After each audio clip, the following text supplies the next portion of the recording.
நான் என்னை பத்தி, அதாவது அண்ணன் செந்தில் பாலாஜி அவர்களை பற்றி அவதூறு பேசினதுனால அவர் கோபப்பட்டு இந்த மாதிரி விஷயத்த செஞ்சுட்டாங்கன்னு ஒரு அவதூறு, ஒரு கான்ஸ்பிரசி தியரி நீங்க எழுதுறீங்களே.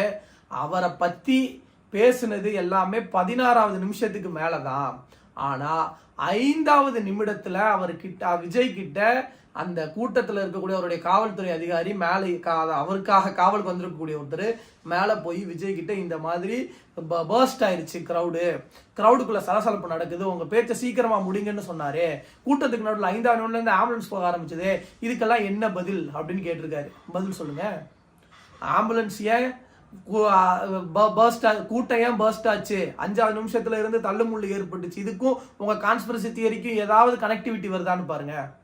அடுத்து ரொம்ப கவனிக்கப்பட வேண்டிய ஒரு விஷயம், இதை எல்லாத்தையுமே இந்த விஜயனுடைய இந்த கான்ஸ்பிரசி தியரிக்கெல்லாம் யார் இப்போ முட்டு கொடுத்துட்டு இருக்காங்கன்னா பழனிசாமி கும்பலும் ஆர்எஸ்எஸ் கும்பலும். இதைத்தான் நம்ம முன்னாடி இருந்தே சொன்னோம். ஆர்எஸ்எஸ் கொடுக்குற ஸ்கிரிப்டை தான் இங்க விஜய் பேசிட்டு இருக்காரு அப்படின்னு. பழனிசாமி இதே மாதிரி 10 ரூபாய் அப்படின்னு சொன்னதும் செந்தில் பாலாஜி மேலாக கேட்டிருக்கிறாரு.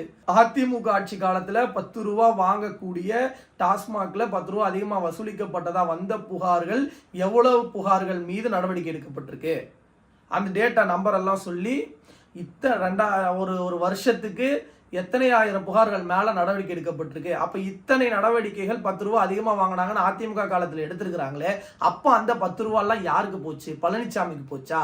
அப்ப பழனிசாமியை 10 ரூபாய் பழனிசாமி நாங்க கூப்பிடலாமா அப்படின்னு கேள்வி கேட்டிருக்கிறாரு. பழனிசாமியை 10 ரூபாய் பழனிசாமின்னு கூப்பிட்டா அவர் ஏத்துக்குவார்? அதை ஏத்துக்கணும்.